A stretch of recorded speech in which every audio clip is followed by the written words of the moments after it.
if you notice, all the hotels that are being built with your money, whether it's Atlantic City, whether it's in Pennsylvania, whether it's New Jersey, or, and even in Vegas. You can't win. You might be able to win once, twice, 3 times. Ultimately, the more you gamble, the odds are with the house. Have you ever hit rock bottom in your life? Like the bottom, and things were the worst and just terrible? Welcome to That's an Issue podcast. This week, the Class Chicks speak to Ike Dweck from the Safe Foundation, and he discusses how he got into serious gambling troubles when he was younger, how he pulled himself out of it, and how he helps people today who are struggling with gambling, eating disorders, and so much more. This episode is very practical. There's a few laughs in here, but it's actually very inspiring to hear. And this episode, you're going to also hear about our friends at Relief. Here is the episode. Mental health, relationships, those are loaded topics and something that affects every part of our lives. But we aren't having enough open conversations about it. And that's an issue. Hey, welcome to the podcast. Ike Dweck. Can you tell our audience a little bit about Safe and your role in it? Thank you. Thank you for having me. I appreciate it. My name is Ike Dweck. I'm the founder of the Safe Foundation in Brooklyn, New York. I started Safe in 2003 to deal with the challenging issues in our Sephardic community, drug, alcohol, and gambling related. I never thought 20 years later, as we're celebrating this year's 20-year anniversary, I never thought that or dreamed that would be what it is today. Do you see that as a positive or a negative? It's really incredible because initially the stigma of helping people that had issues with drug, alcohol and gambling issues, it was always swept under the rug. And our community really has embraced what we're doing. In the beginning, it was very challenging because people hear these things about addiction and they run and hide, and they wouldn't really acknowledge that this is a presenting issue.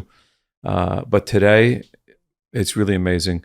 In the old days, maybe 10% of the people would call for help. 90% would just be hiding, and you'd have to do some kind of intervention. Today, it's probably 80% are open to hearing and getting help. Wow. And so it's not that the numbers have jumped up, it's just more people seeking help. The acknowledgement and the stigma. People are getting remarried or, getting the help they need. It's not a dead end. And we see that every day, that people are getting the help that they need and they don't have to suffer. I'm a compulsive gambler. I'm in recovery for 35 years.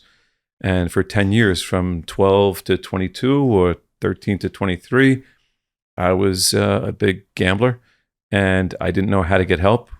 Did you know it was a problem? Like, when did you realize, like when you're 12 years old, you probably didn't know. Yeah, when you go to bed and you owe all that money to people and you start taking money from people and you start to recognize clearly that it's a problem, but you won't acknowledge it, denial. I was in such denial. But over the course of time, it took 10 years to recognize I was in and out of treatment, Gamblers Anonymous, and being able to get help for myself. Today, nobody knew where to turn then, in the 80s. And today, you just make one call and everything is there to help, and everybody's there to help. So I was very fortunate that this is the way Hashem brought me full circle. And I never thought I'd be sitting here doing a podcast, no less helping people. But this is the calling. That's awesome. Yeah, so you said you were 12 years old when... I remember walking into Mag and David, flipping quarters at lunchtime in the bathroom, and closest to the wall wins the money.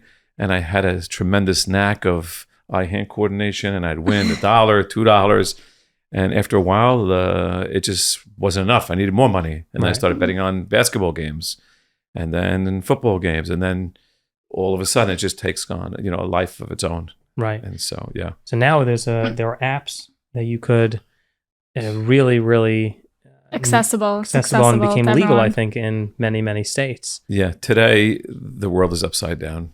It is so easy to, get on the phone, get on the internet, legalization of marijuana, of gambling, and you get a sense of the world is in a very bad place. I get calls, 1 or 2 calls a day for people who have gambling issues or drug issues, just from the youngest, let's say, 8th grade, 9th grade Wow. in school.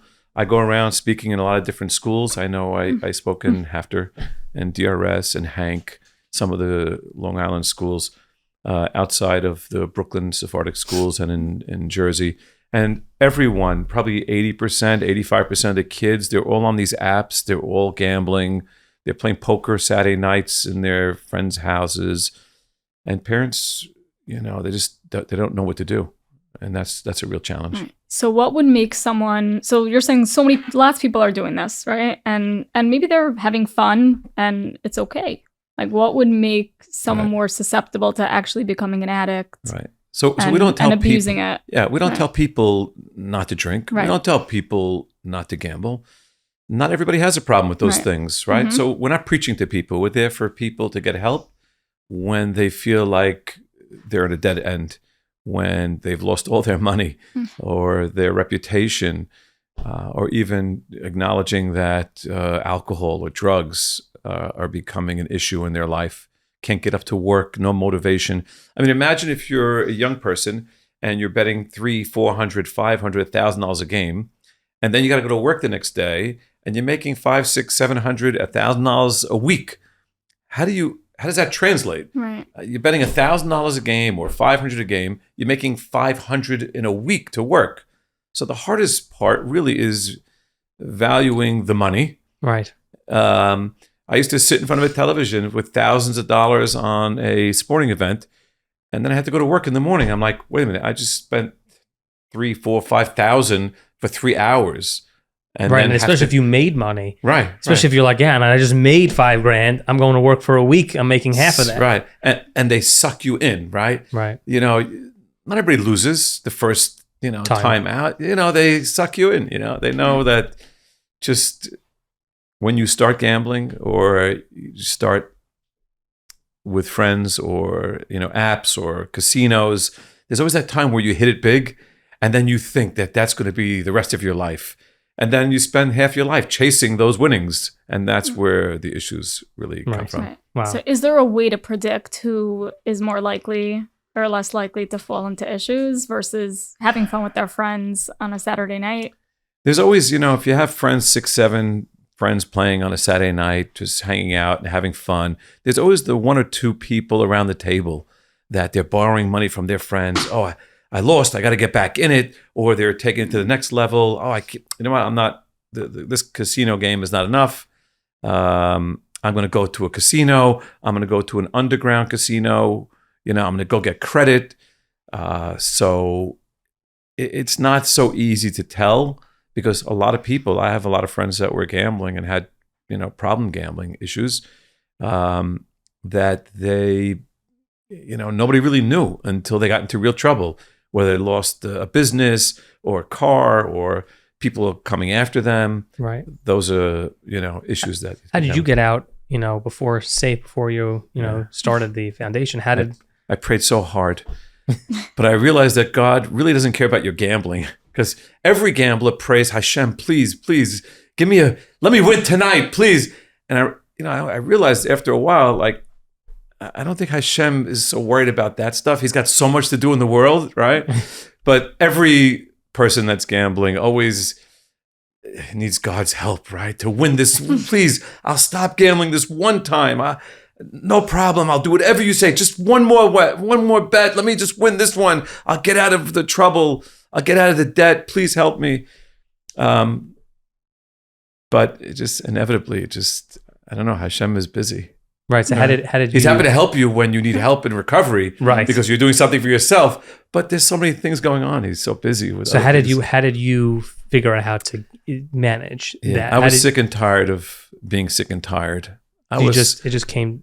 It was one day? Like what? No, what was the rock bottom moment? It was November 3rd, 1987 was the last time I placed a bet.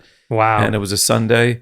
And I've gone through so many games and so many last minute losses or late game victories, and the pressure it builds because, you have to pay back people, right? You have to pay back the bookie.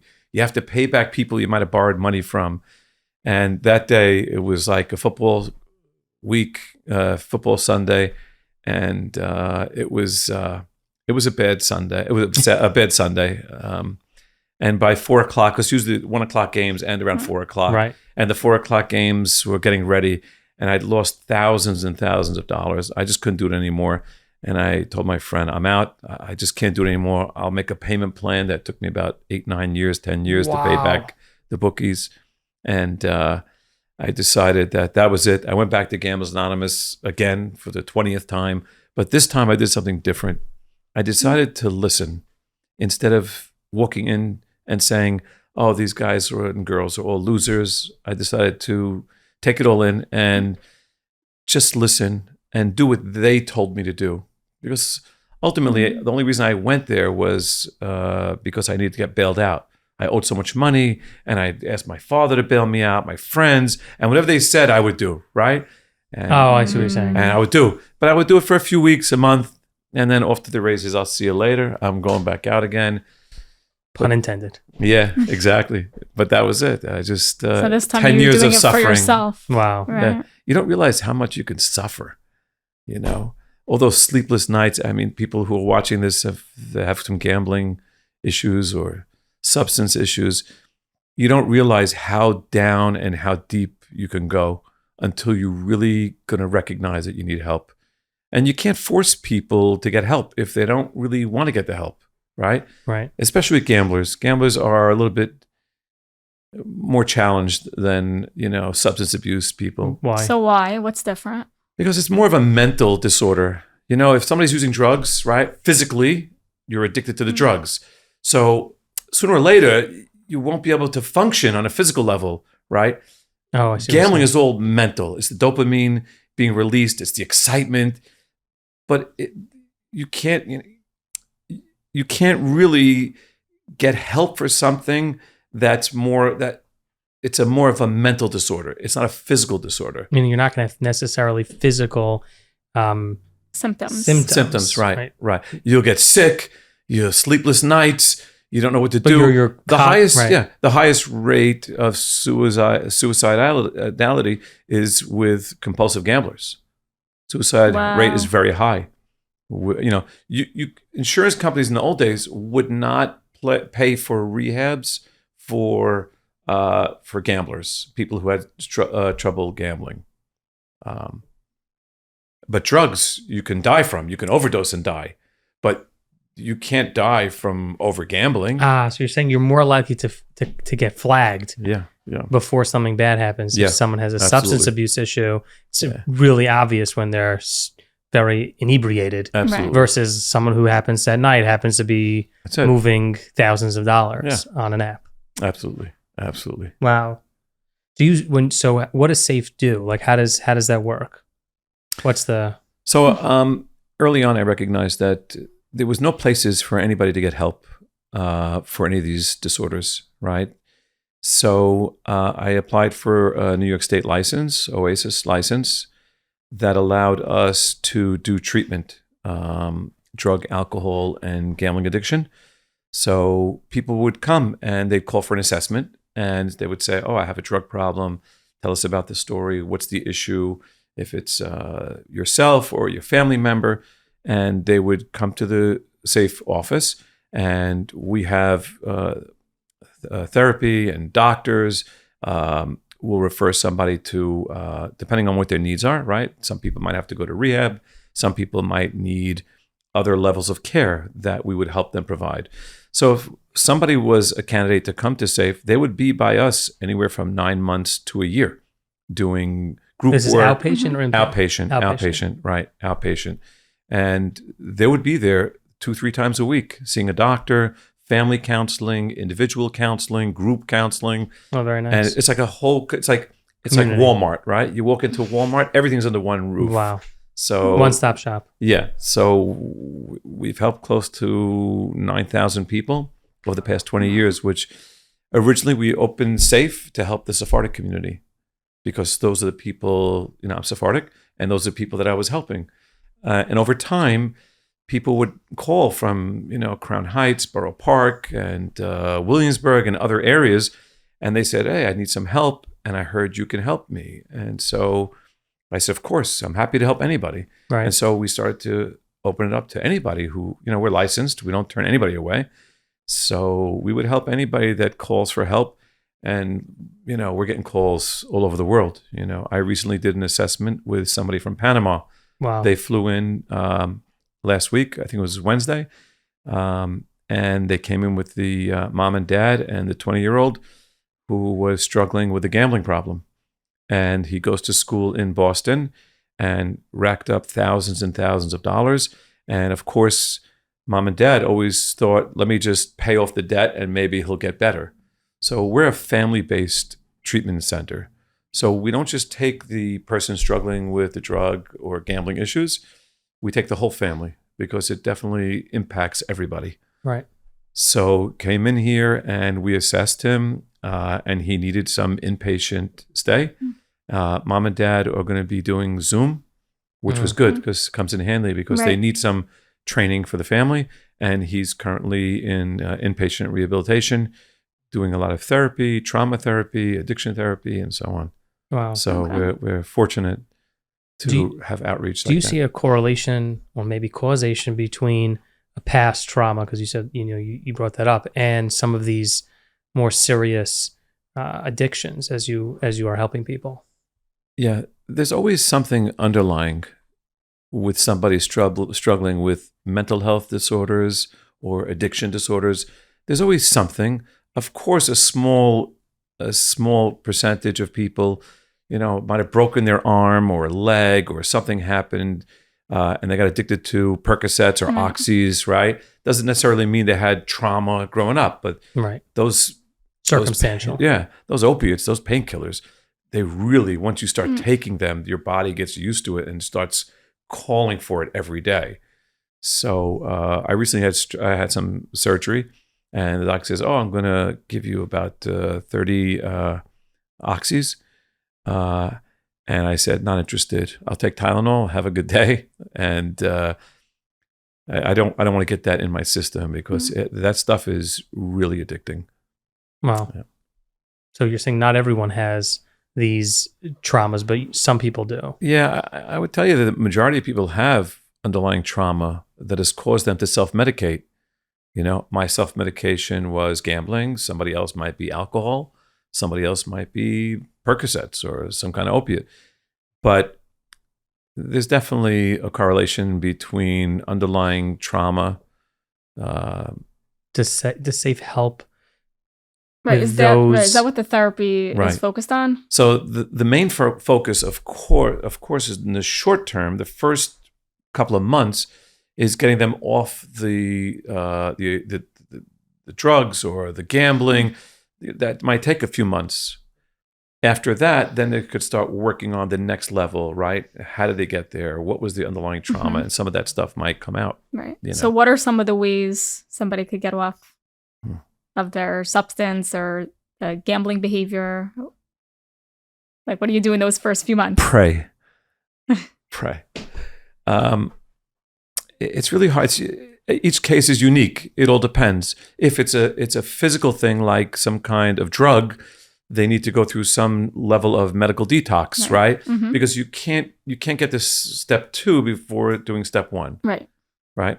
Step 1 is we got to get those drugs flushed out of your system. Even though it takes months to get them out of the system, in the short term, you got to get clean from those drugs.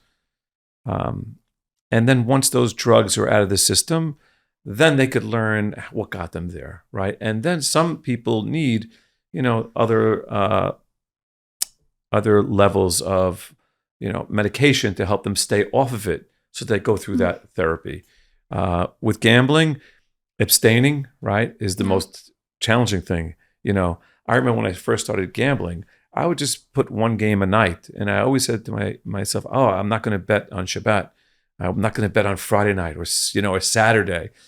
But as you progress in your disorder, right, there are no rules. Right. You break your own rules. Right. Everything just is out the window. And there's so many people I speak to that, religious people, that they all go through that route where they have those rules, but the addiction takes over them and they can't stop themselves. And so what happens is they'll gamble anytime, any day. They'll make up stories why they have to use drugs or gamble. It's something that you wish that you always keep Hashem in your heart.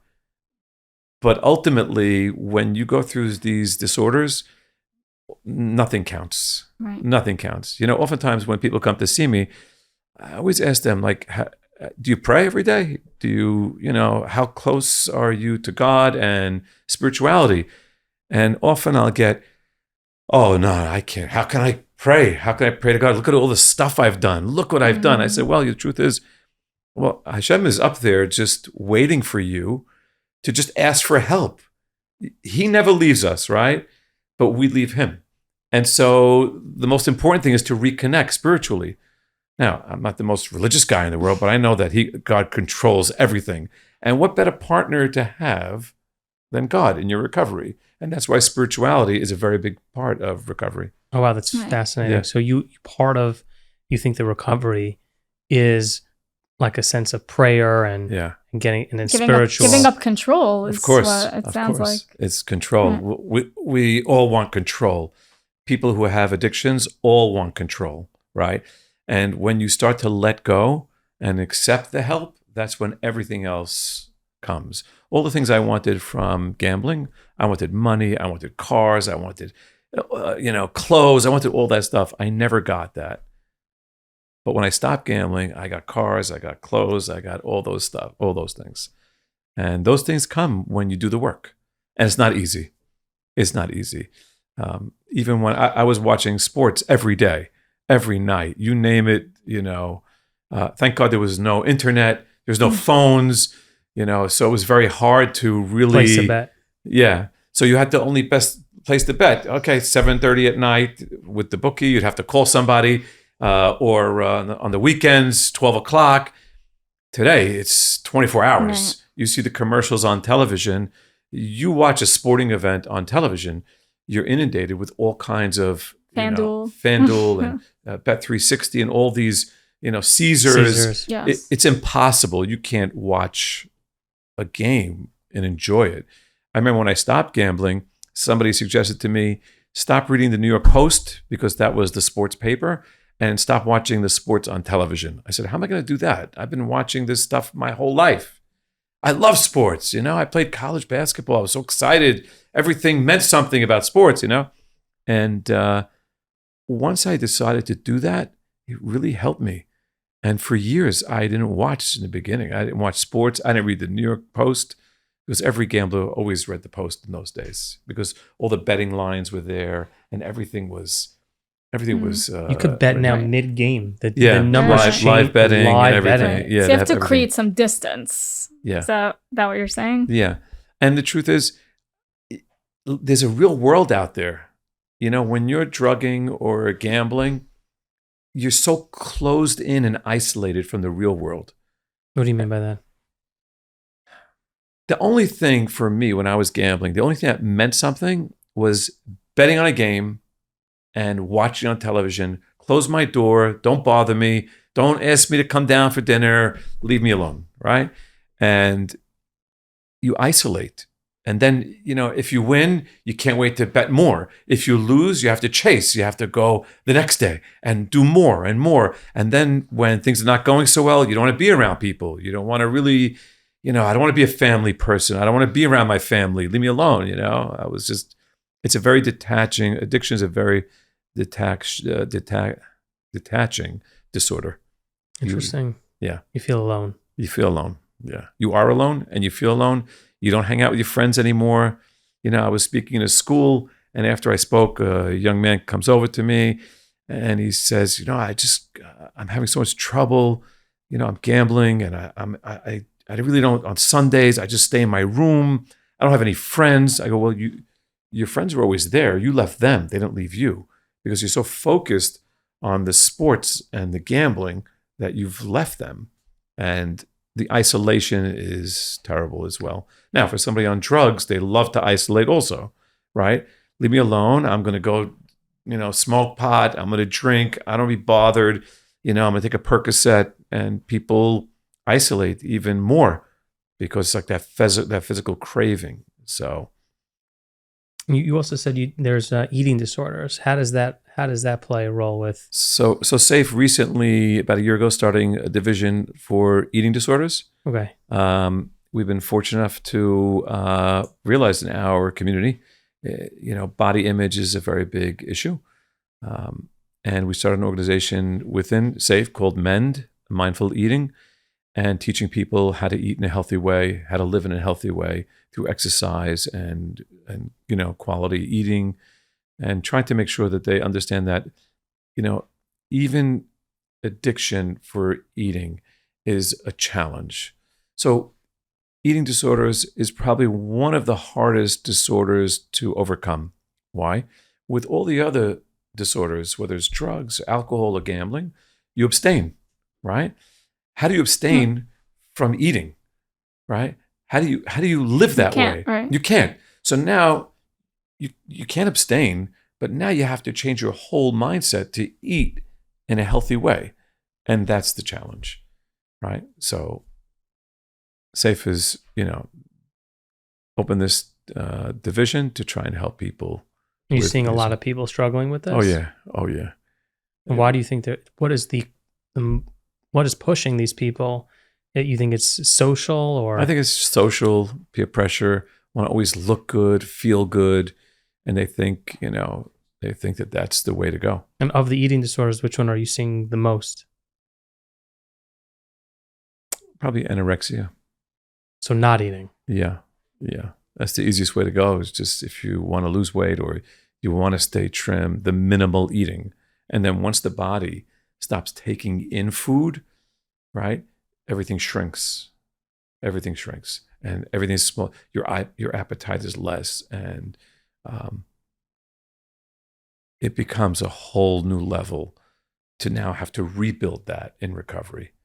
Like there are people that they have to have an English muffin for breakfast, and you have to learn how to eat in a healthy way. So do you have the same model where you're sending some people for inpatient and some are coming for outpatient? Like, is it the same kind of model as with the addictions? Currently, we're new at what we're doing here in this in the MEND program. So right now we have outside therapists that we're sending people to right now, and they're doing their own therapy. We're figuring out the best way. I think we should mirror it to the outpatient program that we have for drugs. But right now we're just testing out a couple of modalities. Okay. Very smart. Yeah. There's also, it's remind me similar of also like an essay as the same type. Of course. As you said, as the eating disorder, as the same you have to challenge. live. You have to live with that physical connection, right? Everybody needs something physical, and to not abstain, you can't survive. Right. So those are very, very challenging. Very hard. Yeah, very hard. Yeah. Interesting. Yeah. I'll stick with the drugs, alcohol, and gambling. Abstain is always easier than having to redirect everything to what you want it to be today versus what you've trained your mind to be with, eating or, essay issues. We'll be right back to this week's episode, but first, let me tell you about our friends at Relief. Relief is basically a free hotline that you could call if you have any struggles with anxiety, marital issues, loneliness, depression, any serious or not so serious mental health challenge that you're going through and you don't know who to turn to. You could turn to Relief because they're going to connect you with the world's best, most fit psychologists, therapists, etc. for you. So go ahead and give them a call at 718-431-9501. If you don't even want to talk to someone on the phone yet, you want to just test out the waters, you can send them an email at info@reliefhelp.org, or you could go to Relief's website, reliefhelp.org. They care about Klal Yisrael, they care about you, they understand the challenges that you're going through, and they'll pair you up with someone who gets it and gets you, and most importantly, going to help you get to the next stage in your life with a smile. So there you go. Now back to this week's episode. Do you feel like when you look at some of the stuff on, TV or ads, does it upset you that these companies are going after children, going after young people to get these apps, and you're like, this is damaging? Yeah. So look at, you ever see the pens, the smoking, the jewels, right? They targeted children. Yeah, sure. Right? They targeted children by having flavored pens. And then the government got involved and said, oh, we don't want flavored tobacco or flavored pens. Or bubble gum. Bubble gum and watermelon, all these things. And even with the gambling is targeted specifically to young people. They made it you have to be 21 or older, but we have very creative young people in our community. They'll get their parents to give them their social security number. Oh, I need it for school. And then they'll open an account, or they'll have a friend's brother open an account for them. It doesn't stop anybody 21, right?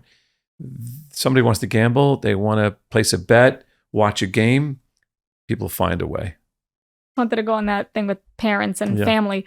What can parents do then to try and prevent this? Right. Or I guess, how could family get involved in general? Like, as you were saying before, you can't really help someone who doesn't want to be helped. So then where does the family come in, right? Like, they're watching their son, daughter, brother, sister, whatever it is, like, ruin their life, whatever you want to call it. What are they supposed to do? In the old days when I was growing up, right, none of these things were out in the open. So when your parents realized something was happening, okay, they would have one quick talk, and that was that. Today, the most important part of having a family is a line of communication with your children. The most important thing is knowing where they are, what they're doing, who they're hanging out with, and having that communication to know always what's going on. Communication is the most important thing today, because growing up, we had channels 2, 4, and 7. Right. That was it. That was the end of your television exposure. Today, they have internet, they have phones, they have cable TV, they have all this. So if you're not in tune with what your child is watching and what they're involved with, you're only gonna see a problem after it happens. A lot of parents we teach a lot of we have a lot of parenting programs, and we talk about communication and constantly being invested in your children and knowing what they're doing, where they're at in their lives, who they're hanging out with, where they're going, and having some boundaries, right? Even with the phones. No child should have a phone past 9 o'clock, right? High school kids or elementary school kids, because today, even elementary school kids, they go to sleep late and they're on their phones and they're playing the games. So knowing what's happening in your children's lives that's the number one thing today. And let's say the parent sees the child downloaded the FanDuel app and they're going on it. Like, now what? They should take it away? What's the answer? So the first thing is, every parent should know that this is a big problem today. And number one is, you have to go on to their phone and make sure you download some app that will stop people from going on to those gambling sites. Like, I think there's something like Gamban, something like that. Even the phones come with, some block that doesn't allow you to go on certain websites. But ultimately, if a kid wants to get on, he might not get on because you blocked everything on his phone, but he'll borrow his friend's phone. So kids are sharp. Kids, it's like a cat and mouse. But as long as you have an open dialogue with your child, you'll feel that out, right? You'll be able to So try to prevent them from getting access to it in the first place, but also talk to them about why and your thought process and what you're worried about. What, as a parent, what do you accept, right? Do you accept that your 10-year-old is playing poker with his friends? Do you accept the fact that maybe I'm in high school and I'm betting on a ball game and my parents are okay with that because I do it as an adult? Kids want to emulate their parents. So what the parent does on a Sunday afternoon during football season, that's what your kid is going to do. Like, So you've seen a bunch of kids. oh yeah. I on the way here, mother was telling me that during the football season, her 7th grade son sits home all day with the father. The father bets on the game.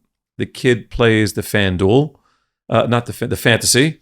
Right. And the father is screaming and cheering the excitement of the game. He wins, he loses. And that kid looks at his father and says, wow, this must be so exciting. I can't wait till I get to be like that, right? For And sure. the kids emulate their parents. So ultimately, that's what's going to happen. And this kid is 7th grade, and he's watching the football game on Sunday with his father from 12 o'clock till 11 o'clock, 12 noon till 11 o'clock at night. That's the full day. Get some food, make it a party atmosphere, and that's going to be the Wow. day. Yeah. It's really intense. Yeah, it's A lot intense of- stuff. It's yeah. intense. Right. Wait, so what about just going back to my question about if someone's watching someone in their family suffer, right, and they think they're an addict or whatever it is, and the person doesn't want help. Right. Is there anything they could do, or maybe what shouldn't they do? So I always tell people, somebody in the family might not want the help, right? But we can help you. So you're not speaking the same language as, let's say, your son, for this example, has the problem. But we can teach you the language that he's speaking, right? You're speaking 2 different languages. He wants to gamble, bet on sports or casinos, and you're mom and dad, and you're like, no, we don't want that. But you just don't know how to bring that conversation to a head. So you'll come into SAFE, and we'll teach you some strategies on how to draw the boundaries, right? Because if you don't have the boundary, then, the kid will just keep breaking those boundaries. When I say kid, also, these are adults. We also Right. have 40, 50-year-old people that are going through this also. Right. So it's important to have boundaries and consequences that people can really understand. What about as I think what I've seen in some of the people that I'm surrounded by is people besides betting on sports, they bet on the stock market. So what are your opinion and exposure to that, and how does SAFE play a role with that? Right. So that's a huge question that should be answered.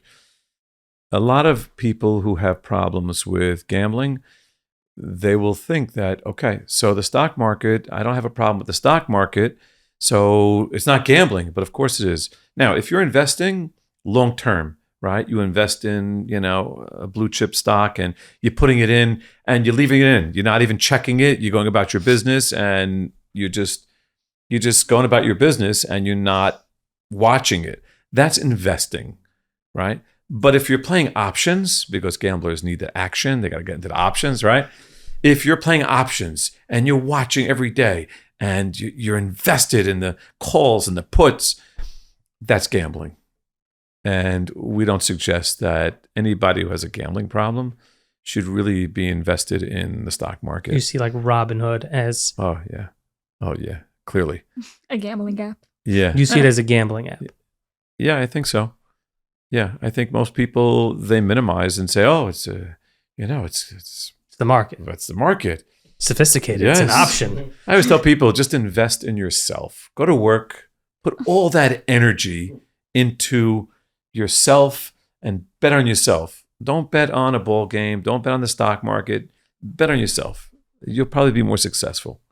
Because if you notice, all the hotels that are being built with your money, whether it's Atlantic City, whether it's in Pennsylvania, whether it's New Jersey, or, and even Vegas. in Vegas. You can't win. You might be able to win once, twice, 3 times. Ultimately, the more you gamble, the odds are with the house. Right. You can't win if you're betting every day. Now, I have people. But is it really logical? Meaning, when someone's an addict, are they really following that logic? No. The only logic is denial, Right. right? They're in denial. And so they feel like, I'm not going to be like that guy. Like when I go speaking to all these kids, I was out in the island in the spring. I spoke to about one school that had 400 young men in the room.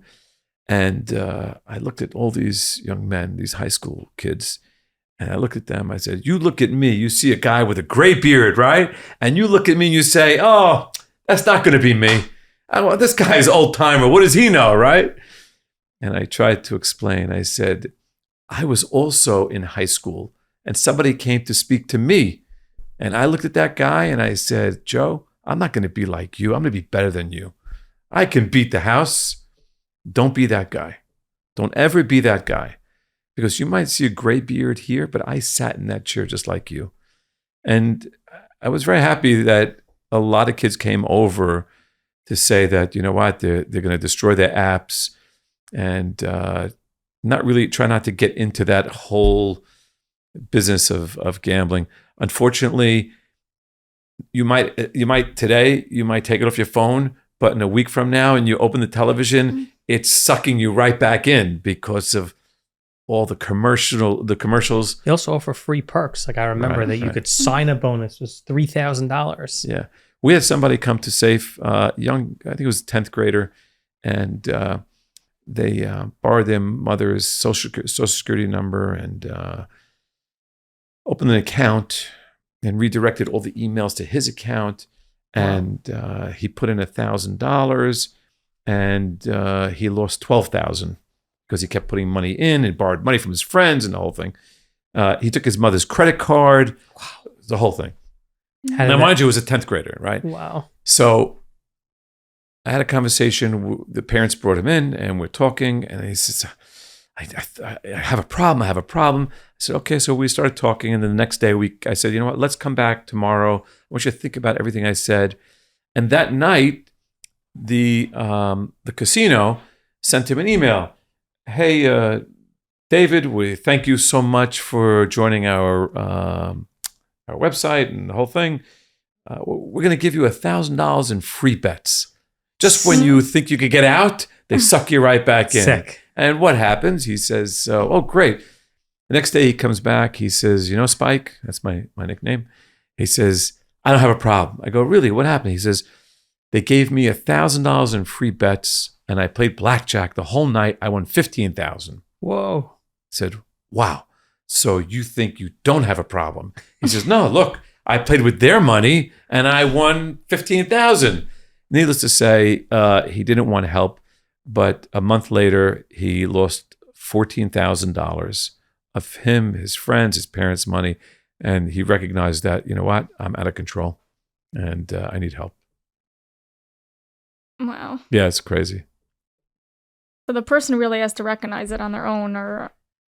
So there are two ways people get help. One, when they hit rock bottom, right? Or two, you try to raise the bottom where people can get help.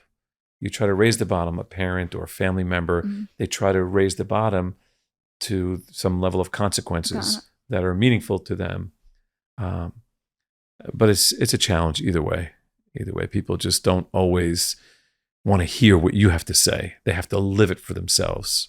Have you seen people who are, let's say, older, right, and gambled away their house, their car, kids' futures, investments, and they come to you?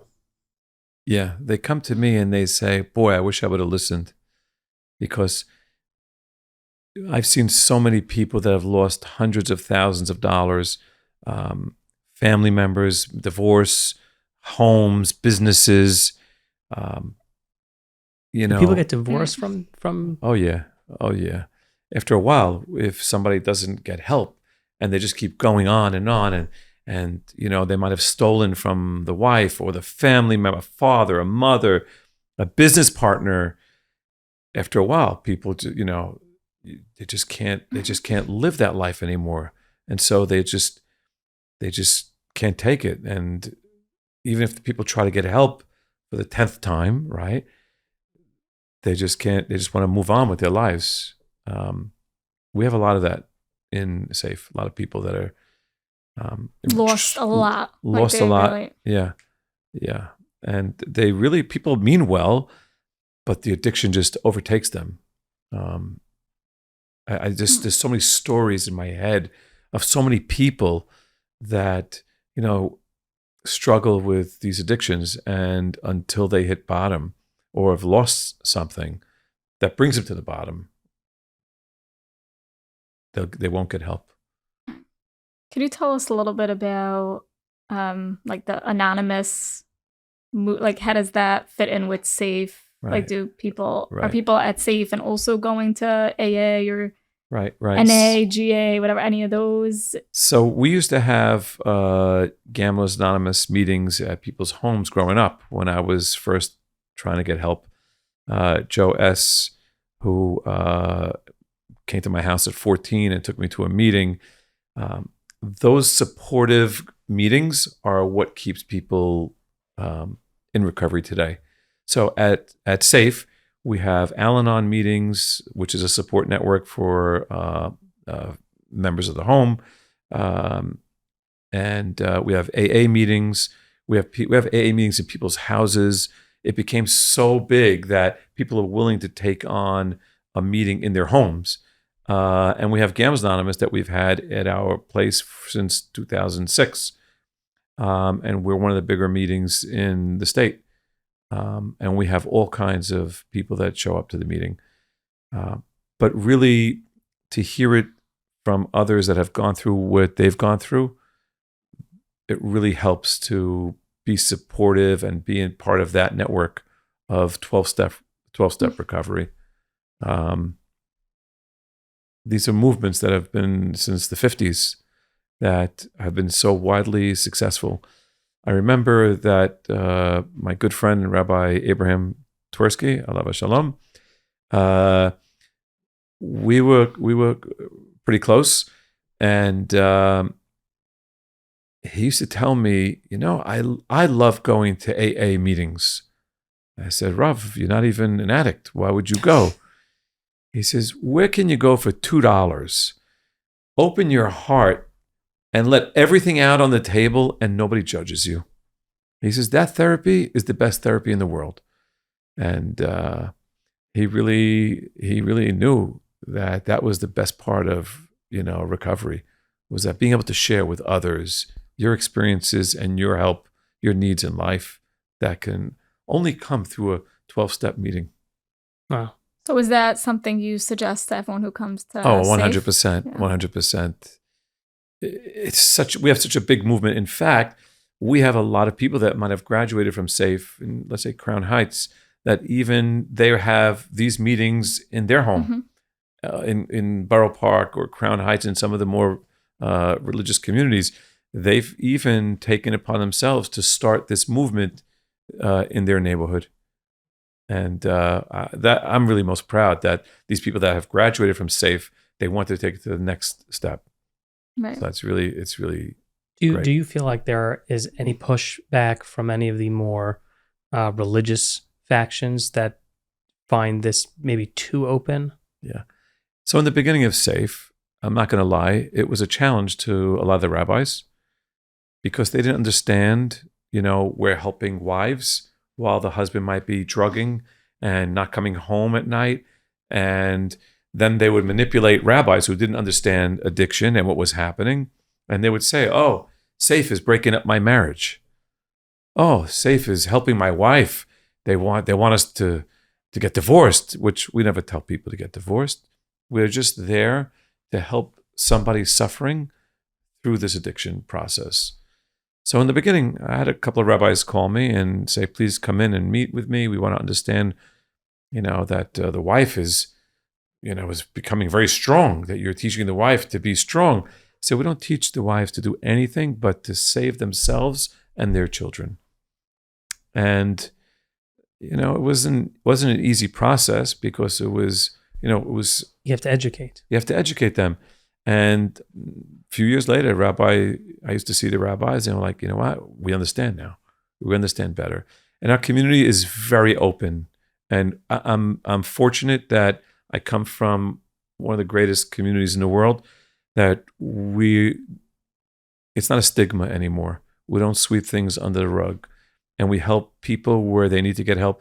A lot of my calls for help come from rabbis, because the first line of defense is maybe a husband or a wife going to their rabbi, and the rabbis have become quite the referral source. Wow. Yeah. Full. Yes. 180. It's really amazing, the transformation where we were 20 years ago to where we are today. And I remember Rabbi Twersky, when he came to speak at our fundraiser in the summer, I forgot what year it was, 2008, maybe 2009. He looked at the people in the crowd. There was hundreds of people at this fundraiser. And he said, the Sephardic Jews are way ahead of everybody else because you have opened your heart to helping people with addictions faster than anybody else are willing to do.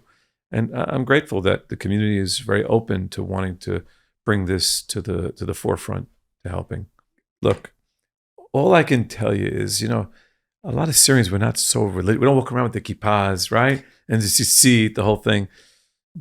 But nobody has more understanding about how Hashem works than me. I see miracles every single day. Somebody wants to kill themselves because they're so depressed and they're on drugs and they don't see a way out. And then just getting them to just follow what we tell them to do. And then a few months later, they're seeing like there's a light at the end of the tunnel. Like I see Hashem's hands in everything. Now, I don't know whether, spirituality is a big part of the real world. Of course, it's to Jews, we're very connected spiritually. But when you're gambling or drugging or smoking or drinking, all that's out the window. Nobody really, I've never seen somebody abusing alcohol sit home and pray in the morning for an hour or go to shul. Usually they just say, oh, how could I pray to God when here I am doing such bad things. And I always feel like you got more religious, more spiritual. Yeah. Once you recovered through the recovery 100%, process. 100%. Do you feel closer to God from that? Yeah. People, when they come to my office and, or I'll go to their workplace or I'll meet them in Dunkin' Donuts or wherever it's comfortable for them. And I tell them these small little snippets of how to, I said, right now you're at the bottom. I said, you're asking me to help you. I need help. I need a partner, right? So I just need you to put on your tefillin, just put it on and just ask for help from God. Let's have him as a partner. You don't have to pray. You don't have to go to shul. Just help me. Just every day, just put it on, right? So you see that once people feel that there's, okay, I'm doing good for today. Okay, let me see what happens tomorrow. And you slowly build that part. I've seen it time and time again. People that had no spirituality because they were using and abusing things, that when they get into some recovery, they're in shul in the morning, they're praying every day, they're taking their kids to synagogue, they're more connected to God. That to me is a home run. Like that to me is that's my desire to help. When I help people, I try to reconnect them. But again, we're not a spiritual agency. That's my own little thing, because I know Hashem is up there. All he's asking is for just a little help, So when people see me, they know that I'm not built that way. Like they look at me, oh, you're not so religious. I said, no, but I have something more than religion. I have a real direct connection to God, and I know exactly how these things work. So it's awesome. Fortunate, yeah. Awesome. Really, really, really powerful. Yeah, because they see me, they don't see it coming. Right? This beard is it's not a religious beard. It's like just a cool beard, right? And I don't have the yarmulke, I don't have the tzitzit, right? And I go to shul, and all my friends come over, and we're talking. Yeah. Wow, that's awesome. Yeah, it's really great. So, and it's really like, do you feel like once you've tackled this problem, not once tackled, but you feel like you've climbed that hill, like what's the next hill that you want to climb? You can never get to the top of the hill of helping others, because just when you get home, oh, what a day. It was unbelievable. I just helped all these people. The phone rings again for somebody else that needs help, because these are problems that are going to be here forever. And giving people a forum to be able to find you, to get help, that is the best, you know. Do you feel like if you had to go back, like you wouldn't change it? Meaning, like, would you feel comfortable going, if you had to go all the way back to being that kid? Would you feel comfortable saying you would still do it again to be where you are now? So about 10 years ago, I remember when I was gambling, I would always look up to God and say, why'd you make me this way? I would yell, I would curse, well, you know, of course, I was losing that night gambling. And I just asked you for one thing, just one win, and the whole thing. But I never saw those days why Hashem made me this way, right? But looking today to see how it came full circle. And my good friends, my best friends that know me, they're like, I can't believe what you're doing. You were such a degenerate when you were younger, right? You were always in trouble. And look at you today. You're helping people. Gamblers are the most selfish people in the world. Really? Yeah. Because we're only take. Give me money. Give me all the things that you want to use for gambling. You're a taker. You're not really a giver. And then to see that my whole life has turned around to giving to others, it even surprises me, because I never thought that I'd be here. Wow. Yeah. Thank you so much for joining us on the podcast and sharing your experience. It's my pleasure, and I really appreciate you guys inviting me, and I look forward to seeing you again. Awesome. Yeah? All right, great. Thank you. Really awesome. Thank you so much for listening to this week's podcast. If you want to hear more about Ike and the things that he does, you could go ahead and look at the show notes. We have a link to his foundation.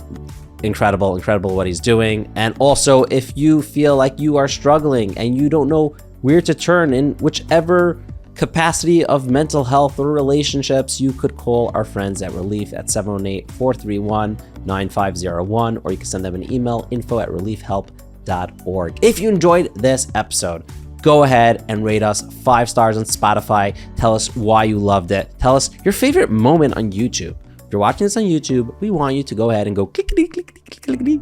That's clicking of a keyboard. And sorry, it's probably my least favorite thing I've ever done on a podcast before.